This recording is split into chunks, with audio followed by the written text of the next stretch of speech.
Ok, muy buenas noches con todos. Bienvenidos a esta nueva clase. Hoy día va a ser bien bonito porque vamos a ver varios temas por qué el simbolismo del pan, del vino, por qué Jesús entra un burrito a Jerusalén, porque yo estoy seguro que más de uno esto se lo ha preguntado más de una vez. Y entonces es importante que los tengamos en cuenta porque estos tres elementos los vamos a ver tanto en el Antiguo Testamento como también en el Nuevo Testamento. Entonces el título de hoy día va a ser pan, vino y un burrito en la Biblia. Ahora, ¿de dónde sale el burrito? Vamos a verlo más adelante. Entonces, vamos a ver la bibliografía. Si ustedes gustan, pueden consultarla. No es toda la bibliografía que he usado, pero aquí tenemos, por ejemplo, el libro de Usos y Costumbres de las Tierras Bíblicas de Fred H. With. Tenemos Canaán y Israel en la Antigüedad. Este libro sí está en inglés, pero también está disponible en Amazon. Y Evidencias que exige un veredicto de Josh McDowell, un muy buen libro, muy bonito. Lo encuentran inclusive ya actualizado dentro de la librería, dentro de casi todas las librerías cristianas. Bueno, en la Biblia existen hay muchos simbolismos y muchos de ellos están arraigados en las costumbres ancestrales de las tierras de Canaán, ¿no? Que es donde actualmente existe Israel, ¿no? De ahí la importancia de poder comprender por qué se emplean estos simbolismos, para que cuando leamos la Biblia podamos entender a cabalidad lo que el autor bíblico nos está tratando de transmitir. Este punto es importante porque en la Biblia existen demasiados simbolismos y hoy día vamos a ver quizás los más importantes, los que se repiten mucho en los temas de la Biblia. Pero en realidad la Biblia está llena de simbolismos, porque era la forma de escribir en el mundo antiguo. No solamente los israelitas usaban estos temas, sino que en todo el mundo antiguo se usaban mucho estas figuras. El pan, el vino y también el burrito tienen un simbolismo muy importante dentro del mundo antiguo. Cada uno de estos elementos los vamos a ver a lo largo de toda la Biblia y sobre todo cuando Jesús los emplea. Los emplea usando este simbolismo en pleno siglo I, que es el tiempo que él tuvo su ministerio terrenal. Hoy veremos justamente estos tres que son muy importantes para entender por qué Jesús los usó y los mencionó en más de una oportunidad. Vamos a usar un texto base para poder entender dentro de la cultura antigua qué tienen estos simbolismos y vamos a empezar por el pan. El pan y el vino, pero principalmente vamos a enfocarnos un poquito en el pan. El texto base para nuestro estudio de hoy día va a ser Génesis 14, 17 al 20, que dice así, ¿no? Cuando volvía de la derrota de Kedorlaomer, de los reyes que con él estaban, salió el rey de Sodoma a recibirlo al valle de Sabe, que es el valle del rey. Entonces Melquisedec, rey de Salem y sacerdote del Dios Altísimo, sacó pan y vino y les bendijo diciendo: bendito sea Abraham del Dios Altísimo, creador de los cielos y la tierra. Bendito sea el Dios Altísimo que entregó a tus enemigos en tu mano y le dio a Abraham los diezmos de todo. Quiero que nos concentremos en lo que este sacerdote, este rey sacerdote Melquisedec, saca para Abraham. Después de una batalla, después de un arduo desgaste físico, lo menos que uno esperaría para reponer esfuerzo sería un delicioso buffet o una buena parrilla. Sin embargo, aquí vemos de que este sacerdote le saca pan y vino y le da como un recibimiento a Abraham con estos elementos. Y entonces es importante que podamos entender por qué el pan. Entonces, ahora observemos, nosotros normalmente en el mundo occidental comemos pan con levadura, el pan que solemos tomar en el desayuno o en el lonche o para acompañar las comidas. Sin embargo, en el mundo antiguo también existía lo que es el pan sin levadura. Lo más semejante a ese pan sin levadura vendría a ser lo que hoy día llamamos nosotros las galletas de agua. Estas galletas de agua prácticamente son una especie de croqueta de harina, ¿no? Pero que no llevan levaduras. Bueno, el pan sin levadura era en el mundo antiguo algo similar, ¿no? Y se usaba como alimento para sostenerse en los viajes largos, ya que en aquel entonces no existían las conservas como hoy, o sea, no podían llevar una conserva de atún, no podían llevar cierta cantidad de víveres, porque los víveres frescos solían malograrse muy rápidamente, ¿no? O sea, si llevaran carne, lo más probable es que tuvieran que comerla el primero o segundo día, porque el tercer día ya estaría malogrado. De la misma forma, si llevaran frutas o llevaran otro tipo de alimentos en un viaje largo, al poco tiempo estos se verían afectados. Entonces, en el mundo antiguo lo que se llevaba mucho era justamente este tema de poder llevar este pan sin levadura, que era una especie de galleta.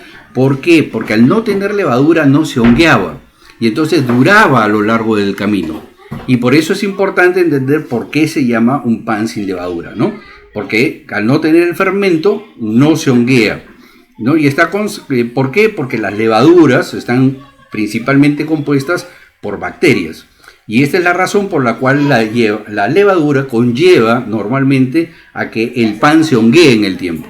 Entonces vamos a ver en el libro de Josué, en el capítulo 9, vamos a ver un caso práctico para poder entender por qué es importante entender este punto, ¿no? Entonces cuenta toda una historia de que los habitantes de Gabaón habían escuchado de la fama de Josué, de cómo estaba conquistando la tierra, y entonces ellos, viendo que sería mejor negocio hacer un trato con él, hacer un acuerdo de paz, entonces dicen: vamos a adelantarnos, vamos a preparar un ardid, vamos a hacer como que estamos haciendo un largo trecho, un largo viaje, y de esta manera vamos a conseguir una alianza con Josué. Es lo que el capítulo 9 nos narra rápidamente, ¿no? Yo lo estoy resumiendo para ganar un poco de tiempo. Entonces arman toda una treta y se hacen pasar como viajeros que están extenuados para poder hacer un tratado con José. Ahora, observen, Josué 9:12 dice: este es nuestro pan, lo tomamos caliente en nuestras casas para el camino, el día que salimos para venir a vosotros.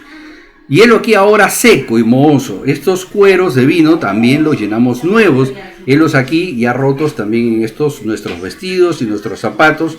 Y entonces, con esta treta, ellos tratan de ver. Entonces, cuando la gente de Josué, según el relato, vemos que revisan sus alforjas, ven que efectivamente lo que tienen es solamente pan y vino. Ahora, ¿por qué solamente tienen pan? Como ya lo he explicado, en el mundo antiguo, cuando tú tenías que hacer un trecho largo, un viaje largo, digamos 7, 10 días, 15 días, lo que llevabas era pan sin levadura. ¿Por qué? Porque este pan no se iba a honguear, no se iba a estropear y lo ibas a poder comer a lo largo del camino. Y entonces, literalmente, cuando alguien te ofrece el pan, lo que te está ofreciendo es darte vida. El simbolismo del pan en el mundo antiguo, y lo que usa el escritor bíblico, es que el pan lo usa siempre para simbolizar de que hay vida, de que este pan es para dar vida. Entonces, podemos concluir que el simbolismo del pan es vida. Dar pan en la antigüedad era sinónimo de dar vida. Y esa es la razón por la cual este sacerdote de Melquisedec, cuando se encuentra con Abraham, lo primero que le da es pan. Porque lo que le está diciendo es: a mí me interesa tu vida y te estoy dando algo que simboliza mantener la vida o dar la vida. Ese es el simbolismo del pan, dar la vida. Y esa es la razón que en la Biblia se usa mucho el término de pan, y sobre todo cuando escuchemos el término de pan sin levadura, ya sabemos que se están refiriendo a este pan prácticamente que es como una tostada, ¿no? Es duro, pero que no se honguea, justamente porque no tiene la levadura y no tiene las bacterias que componen la levadura. Y esa es la razón por la cual se usaba para largos viajes. Y entonces ya vamos viendo de que el pan, el gran simbolismo del pan, es otorgar la vida, es dar la vida. Ahora vamos a entrar al simbolismo del vino. Este punto es muy, muy importante, porque Esto va a ser trascendental para entender por qué Jesús usa el vino cuando instituye la última cena. Presten atención a esta parte porque es bien interesante. En el mundo antiguo no existe el agua potable. Nosotros, en el siglo XXI, podemos abrir el grifo del caño e inclusive tomar el agua directamente del caño.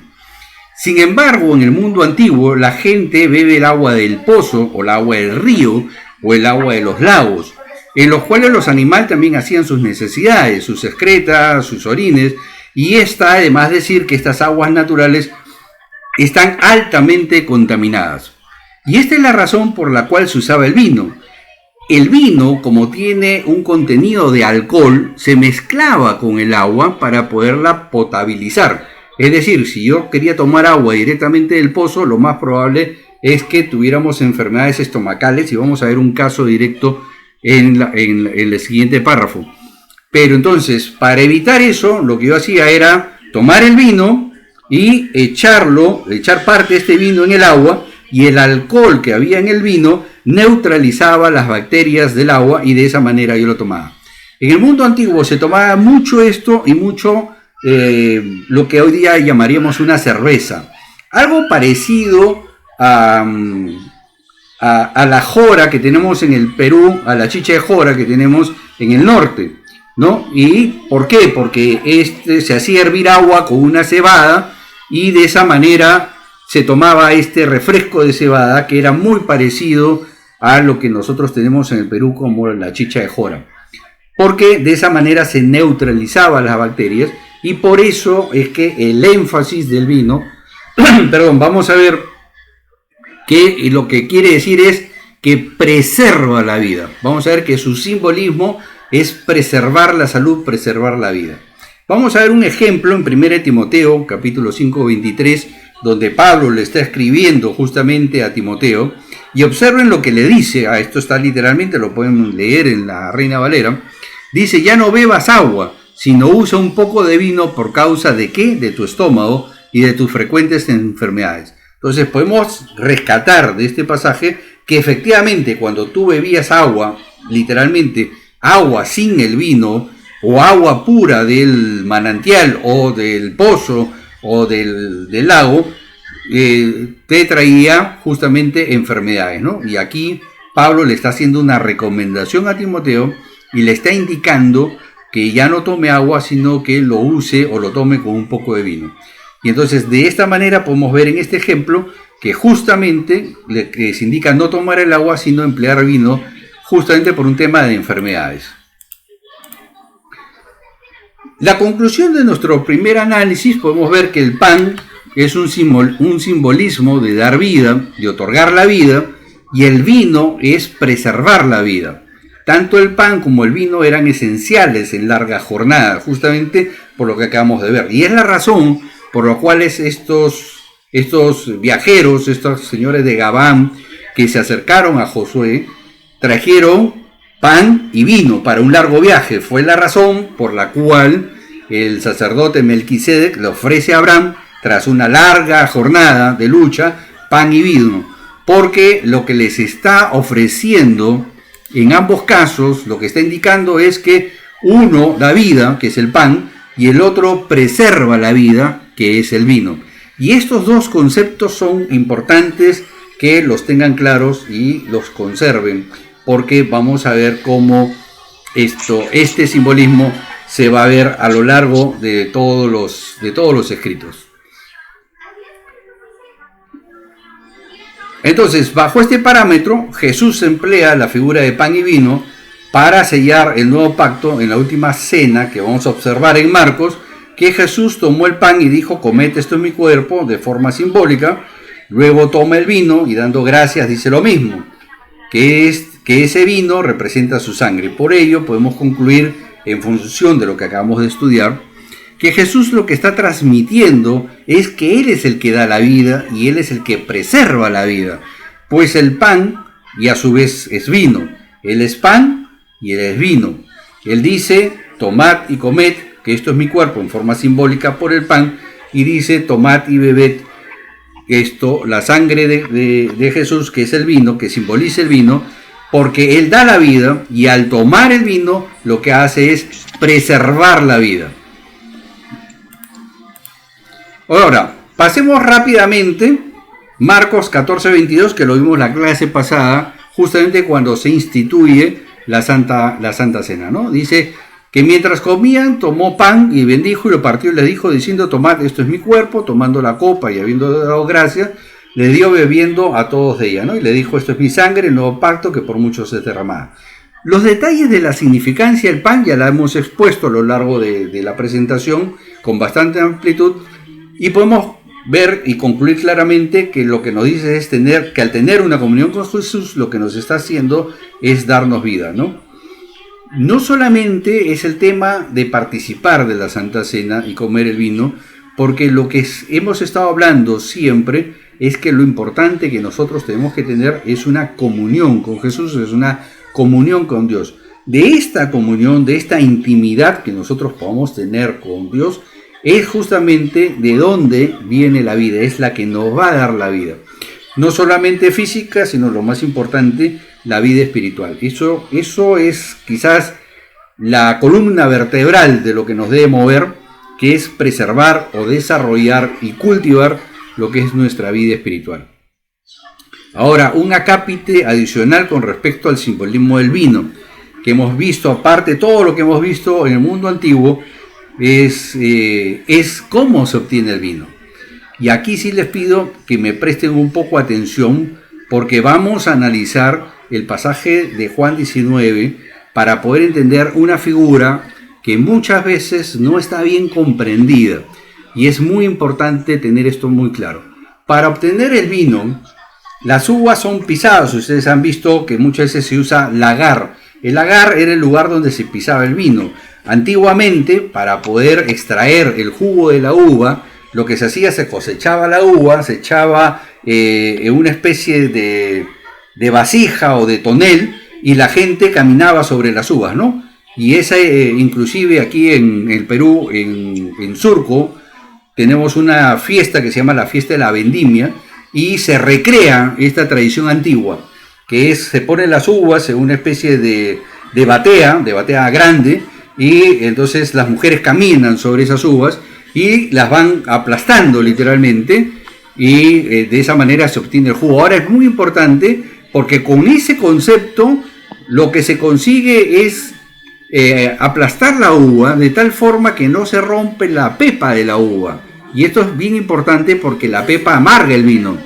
Entonces es importante extraer el vino, aplastar la uva sin que la pepa sea destrozada en el camino, porque si no esto amargaría el vino.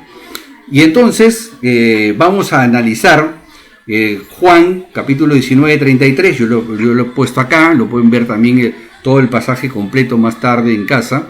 Mas cuando llegaron a Jesús, es decir, los soldados están revisando a los reos que están crucificados, y como ya le vieron muerto, no le quebraron las piernas, pero uno de los soldados le abrió un costado con una lanza y al instante salió sangre y agua. Y aquí es donde la razón por la cual he estado haciendo esta introducción de cómo se obtiene el vino. Ya sabemos que el simbolismo del vino es preservar la vida. El pan da la vida, el vino preserva la vida, pero ¿cómo se obtiene este vino? Se obtiene tras extraer el líquido de las uvas, aplastándolas de tal manera de no triturar la pepa. Entonces, es decir, bajo una presión, bajo una fuerte presión. Y entonces, ojo el detalle, dice que salió sangre y agua, y observen el orden, porque no dice agua y sangre, sino es sangre y agua. El agua y la sangre es simplemente el plasma. Hoy por hoy, en el siglo XXI, sabemos que la sangre está compuesta de plasma y de partes sólidas. Entonces, cuando nosotros vamos, por ejemplo, a hacernos un análisis de sangre, este efecto de separar el plasma de la sangre se consigue por centrifugación. Nos sacan sangre, ustedes han visto en un tubito, este tubito se pone en una máquina especial, la cual empieza a girar, y entonces por la fuerza centrífuga de la maquinita, el agua llega a separarse en la parte de las plaquetas, que es la parte sólida, y queda un líquido blanco o semitransparente que es el plasma. Bueno, lo que vio el soldado es justamente esto, es decir, que la sangre se había separado en la parte del plasma y en la parte sólida, ¿no? Una especie de coágulo, que es lo que vio el soldado. Entonces, pero esto pasó en la cruz. Entonces, ¿qué proceso pasó en la cruz? ¿Qué es lo que pasó en la cruz para que esto se diera de esta forma? Entonces, este fenómeno médico, físico, ocurre cuando el corazón es sometido a emociones extremas y este colapsa, rompiéndose, lo cual que se da en una muerte por crucifixión, en la cual se denota esta separación del plasma de lo sólido de la sangre, lo cual hemos descrito en el autor del Evangelio, ¿no? Aquí hemos usado el argumento que nos da el doctor William Stroud, que es un especialista en el tema, es un cardiólogo muy reconocido en los Estados Unidos, y él concluye que lo más probable que haya sucedido en la cruz es que el corazón de Jesús se haya roto, colapsado, frente a la inmensa presión emocional que estuvo viviendo en ese momento. Recordemos que Jesús en los días previos a la crucifixión también había sido sometido a una fortísima presión emocional. Entonces Jesús está en ese momento con una carga emocional tan grande por cada uno de nosotros que lo que sucede es que el corazón colapsa. Y hemos visto cuál es la razón y cómo y por qué se separa la sangre de Jesús, ¿no? Entonces, el pan simboliza vida. Cuando Jesús dice yo soy el pan de vida, lo que él está diciendo es yo doy la vida. Cuando Jesús dice tomed y comed, esto es mi cuerpo, lo que está diciendo él nos va a dar la vida. Y aquí lo que está hablando es justamente de un tema de intimidad, ¿no? El comer juntos, quizás el momento más íntimo en el mundo antiguo era la cena. La comida más importante era la cena. ¿Por qué? Porque después de la cena no había que ir a trabajar, no había que ir a hacer labores al campo. Después de la cena te ibas a dormir. Entonces era el momento en que la familia se explayaba, era el momento de la conversa, era el momento en que se contaban qué cosa había pasado, era el momento de la intimidad familiar. Entonces, por eso, acá me dice que va a terminar la reunión en 10 minutos, así que voy a correr un poquito. Entonces es importante eso. Ahora, el burrito en los relatos bíblicos, el burrito era el medio de locomoción más usado en el mundo antiguo, porque aquí se transportaban personas, objetos, víveres, etc. El burrito del mundo antiguo es altamente simbólico, puede ser que lleva el enviado de Dios, o sea, el profeta, también transportaba a Dios, pues recordemos que el mundo antiguo era bastante politeísta. Las imágenes de los dioses también eran trasladadas en burrito, por ende el animalito tenía un alto simbolismo. Pero lo más importante para el análisis que vamos a ver es que cuando un rey venía en son de paz, venía montado en un burrito. Cuando venía en son de guerra, venía montado en un caballo. Eso es muy importante porque ahora vamos a ver el relato en Marcos cuando Jesús hace su entrada triunfal a Jerusalén, la hace montada en un burrito. Lo que nos está diciendo aquí el autor bíblico es que Jesús ha venido en son de paz, ha venido en son de redención. Y esto es muy importante porque acuérdense, en la primera clase hablamos del significado de la redención, que era restablecer nuestra intimidad con Dios, ¿no? Entonces lo que debemos de observar aquí es que la figura de Jesús montado en un pollino o un burrito joven es el rey que viene en son de paz. Ojo que en el libro de Apocalipsis siempre se le presenta a Jesús montado en un caballo, es decir, que en la segunda venida lo que va a suceder es que Jesús ya no va a venir con la finalidad de restablecer una relación, sino a tomar cuentas. Eso es lo que nos quiere decir el autor del libro de Apocalipsis. Entonces, he tenido que correr en los últimos minutos. Dice aquí que en 8 minutos, algo así, termina la sesión, pero si es necesario reengancharnos para preguntas, Carlita, te cedo la palabra para que puedas pasar a la parte de preguntas. Carlita, ¿estás ahí? Dice que nos quedan 7 minutos 50 segundos. No sé si... Sí, Manuelito, sí, es que lo que pasa es que yo tengo el Zoom que no se acaba. Claro. Y nos acabamos de dar cuenta que... Ajá. Bueno, chicas, no sé si hasta ahí tengan alguna pregunta, porque creo, Manuelito, te has quedado como con la pepa final.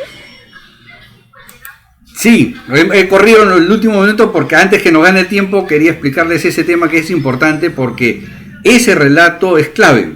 La entrada triunfal de Jesús montado en un burrito es clave porque está reforzando el mensaje que Jesús viene en son de paz a redimir a su pueblo.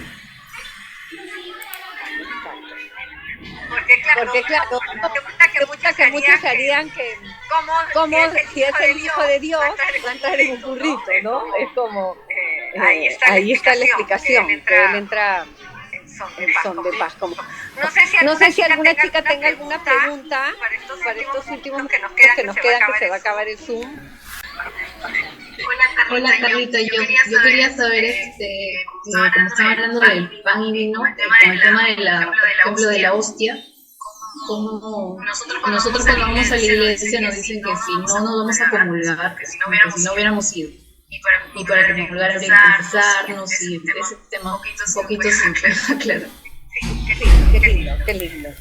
Porque eso confunde bastante. Sí, hay una cosa, Ana, que sí tenemos que tomar en cuenta, que hay tradiciones de las iglesias. ¿Okay? La tradición católica es esa de que inclusive la hostia se convierte en la carne de Cristo y el vino se convierte en la sangre de Cristo. Pero como hemos visto directamente en los textos bíblicos y de acuerdo a lo que nos está enseñando, lo que está hablando es un tema de comunión.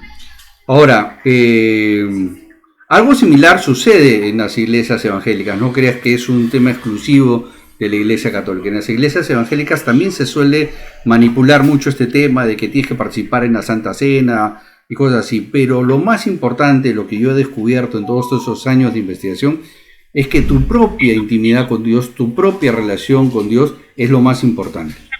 Participar de esto es bueno, ¿por qué? Porque eres parte de una comunidad. Cuando uno va a la iglesia es parte de esa comunidad, sea católica o sea evangélica, eres parte de esa comunidad y es interesante participar en las costumbres de esta comunidad.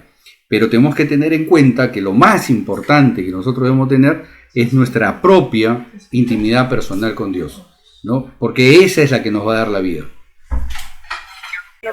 Bueno, yo quiero solamente ya acotar para terminar, porque nos quedan pocos minutos, que una cosa es la institución religiosa y otra cosa es, y ya lo hemos descubierto, bueno, yo en esta búsqueda muchas veces lo que dice Dios acá en la palabra, ¿no? Siempre les digo que si está escrito, hagámoslo. Y si no está escrito, si nos acomoda y nos sentimos felices, hagámoslo, pero si nos queremos buscar más de Dios está acá en la palabra, y es que saber siempre, ¿qué nos dicen las instituciones religiosas como la Iglesia Católica, como la Iglesia Cristiana, que como dice bien Manuel, es lindo porque es bonito pertenecer a un grupo y todo, pero muchas veces esto, como tú bien decías, que nos dicen como, ay, si vas a la misa y no has comulgado, no has ido, o que no puedes hacer la cola ni comulgar porque no te has confesado. Todo eso es más que nada de la institución religiosa, que es sumamente respetable, pero eso, hay que tener muy claro que está aquí, que nos dicen. Yo pensé en un momento que la institución religiosa nos decía lo que estaba exactamente ahí, pero en esta búsqueda espiritual, todo leyendo, encontré porque no era así. Y bueno, chicas, vamos a dejar por el día de hoy ya acá la grabación, porque seguramente se va a apagar y no nos vamos a poder despedir. Gracias, Manuelito, por la charla del día de hoy, y ahora la compartimos. Y si tienen alguna pregunta, nos la mandan también por acá por el chat. Sí, sobre todo eso, como el tiempo nos ha ganado por el tema de la emergencia que estamos usando, este Zoom, por favor pasen sus preguntas sin temor, siempre les he dicho, no tengan temor de preguntar, todos aprendemos, nadie lo sabe todo. Entonces, pregunten sin miedo, pregunten en el chat. Yo de todas maneras llego a la casa, edito el video y lo publico al toque en el chat. No se preocupen, que ustedes van a poder ver la clase. Y ahí más bien, si la vuelven a ver, ya con calma, elaboren sus preguntas. Gracias, Eriquita. No, nada de eso, nos salvaste. Mil gracias. Les mando un beso.